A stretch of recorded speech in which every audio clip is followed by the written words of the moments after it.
Hey guys, what's up? I'm Mike Levitsky. Today we're going to continue on with Tastify Your Grooves Triplet edition.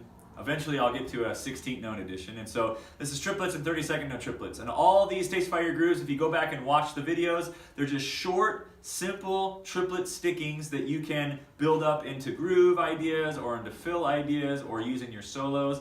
And they're generally like short kind of ideas. They're not full fills that you're going to be stuck into, but they're things that you can use in the grooves and the fills that you're already playing.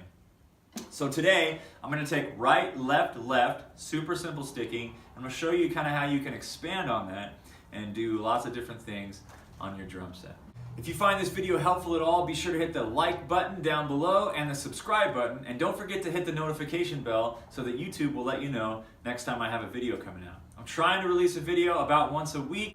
Please post down in the comments also, is this format working for you? I shoot these things on my iPhone. I don't have a lot of fancy recording equipment, anything like that. I know the camera shakes a little bit and my head is real shiny because this is my garage and the sun shines down through the window. If any of that stuff really bothers you, let me know and I'll try to fix it best I can. If not, we'll continue on with this. I'm all about the information and maybe not necessarily the packaging. If that needs to change, well, you guys be the judge of that. So the sticking is right, left, left. So step number one is just going to be able to play right, left, left as triplets smoothly on the snare drum, both with accenting the right hand and without accenting the right hand. And for a lot of this stuff, you don't need to be able to do it too fast, but you do want it to be smooth and you want it to sound like perfect even triplets. So let me just demonstrate how you'd work that up. So you just start with right, left, left and slowly speed it up. If you have a metronome, I suggest working with that, but if not, we'll just do this together. So we'll start slow. Here we go.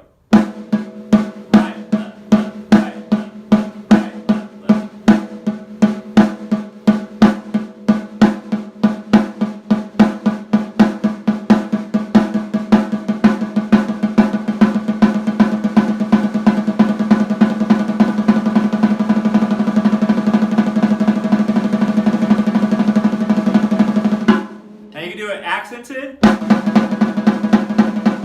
unaccented. Either way will work.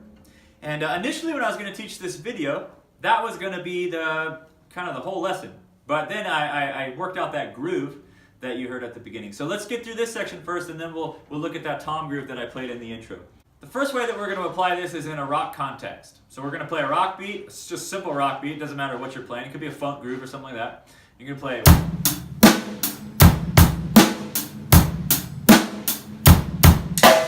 there's your groove, and then you're going to insert this left, left after every right hand on the hi-hat. That's going to mean that when you play the 2 and the 4 as your accent stroke, your hand's going to have to come off the hi-hat and then come down to the snare to play that stroke. So I'm going to play the same groove, only this time I'm going to fill in all the the T's and the ta's. It's like 1 T ta, 2 T ta, or the triplet, or whatever you want to call it, with the left hand. And that'll sound like this.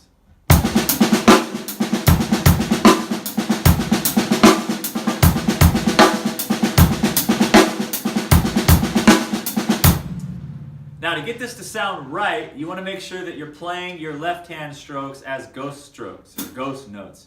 You don't want to sound like this.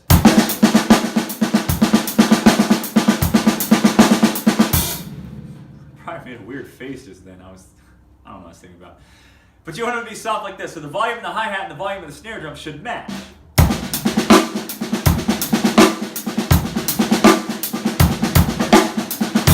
Now you want to use it just as an effect. You don't want to play that for the whole groove. So maybe you just put it in on like the 1 and. So let's put it on the 1 and 2.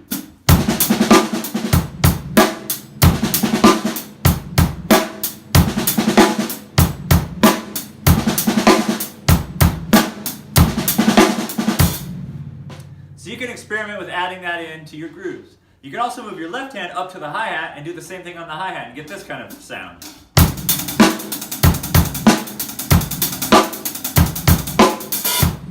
The nice thing about that versus playing just single strokes like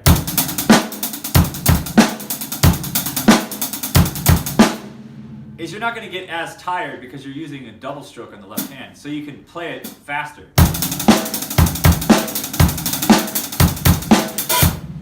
You can also do it off the ride cymbal on the hi-hat. open the hi-hat with the left foot.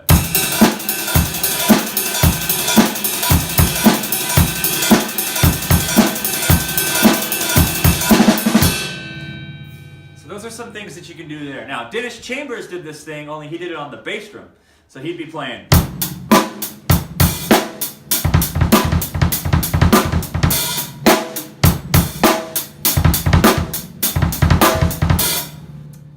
That kind of thing. So that you can work out just the same way. Just play right, kick, kick.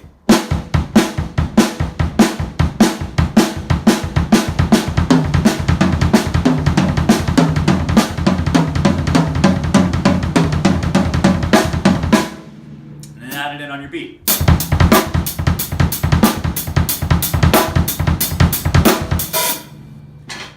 So that's that. Okay. Now, let's talk about that groove that I played at the beginning of this video. So here's a really cool thing. You're going to take something that you already know how to do, or that I'm going to teach you how to do, and then we're going to create something completely different with it. The groove at the beginning started out, believe it or not, as a jazz groove. And so what I was playing was jazz time on the right cymbal, which is 1, 2, a 3, 4, a 1, 2, a 3, 4.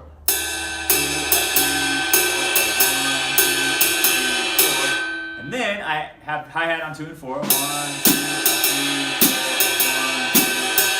4. Kick drum on quarter notes. 1, 2, 3, 4. And then I'm playing left, left on every T-ta. So I'm playing 1 T-ta, 2 T-ta, and you're playing both hands together because I'm playing a swing right pattern and not just quarter notes or eighth notes. So that's going to sound and look like this. Right, left, left, right, left, together. Right, left, right, left, together. Speed that up a little bit. Right, left, left.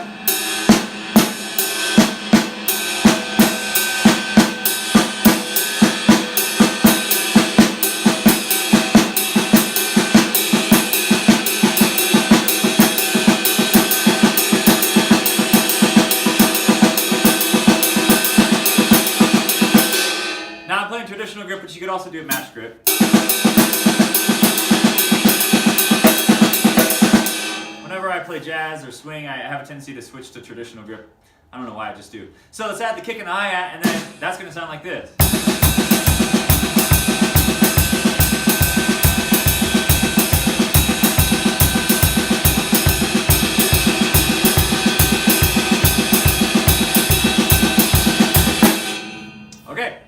So you can use that with your jazz band or with your trio, or just playing along swing. 1, 2, 3, 4.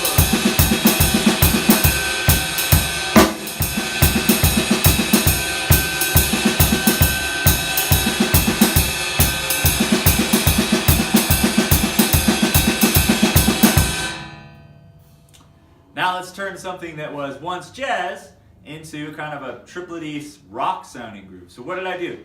First, I took the right hand and I moved it to the snare drum. Now, everything I'm about to do is just that pattern orchestrated on the drums in different ways.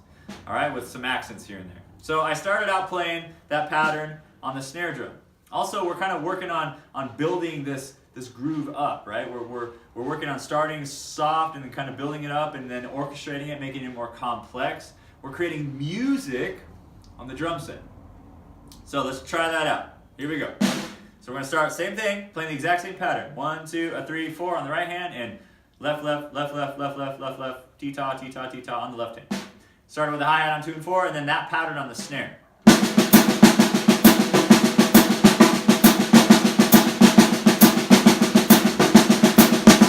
Now, what is that? I'm accenting the so I'm going 1 T-ta, 2 T-ta, or 1, 2, 3, 4, 1, 2, 3, with those accents.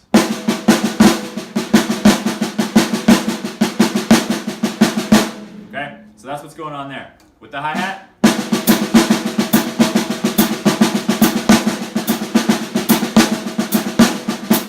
Okay, then I drop the bass drum in, just on quarter notes.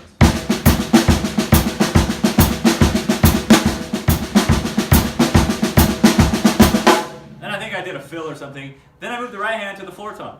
So then we get this.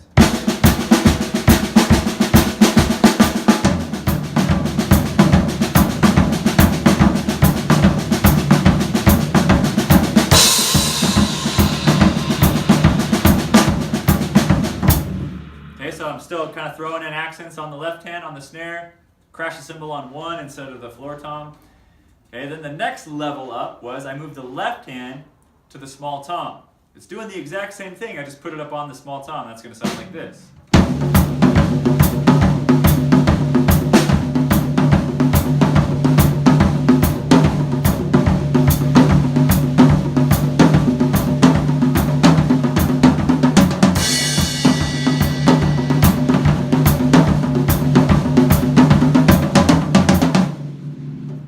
Sounds pretty cool. Then you can pull some accents out, those same things, the 1, 2, 3, 4, onto the snare with the left hand on the small tom.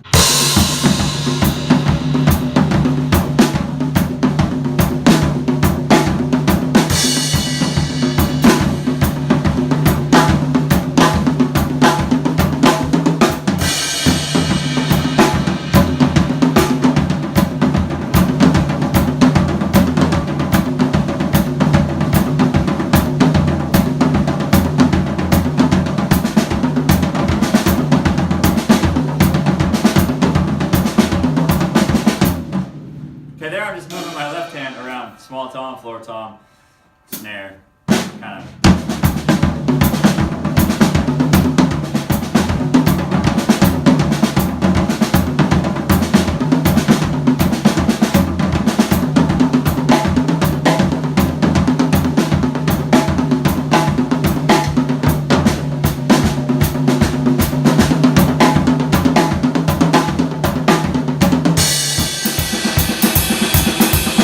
So that was the progression that I used to get from the snare to the floor tom to the small tom. And then I was using kind of musicality to add in some accents, to bring the dynamics up, to bring the dynamics down, experiment with that. So here's a way to take a jazz pattern or a swing pattern and apply it to more of a rock type sound and a tom groove type thing. And you could use that in a swing tune, but I think it would be more home in a rock tune. So I hope that helps you out. I hope that helps you to think a little bit about some different ways that you can apply some things that you already know how to do. And I think it'd be a great idea for you to take some things that you already know how to play, and experiment and see what happens when you move your sticks to different sounds. See what happens when you play it on the right cymbal, when you play it on the rim of the drum, when you play on a cowbell or on the bell, or you play on the floor tom, or you switch your hands around and see what comes of it. You might discover something really cool that you really like playing. I hope that helped you out today, guys. Please like, subscribe, share this video. That's really going to help me out. Don't forget to practice. You can watch as much of these YouTube videos as you want, but if you don't practice, then it's not going to happen. So I'll see you next time.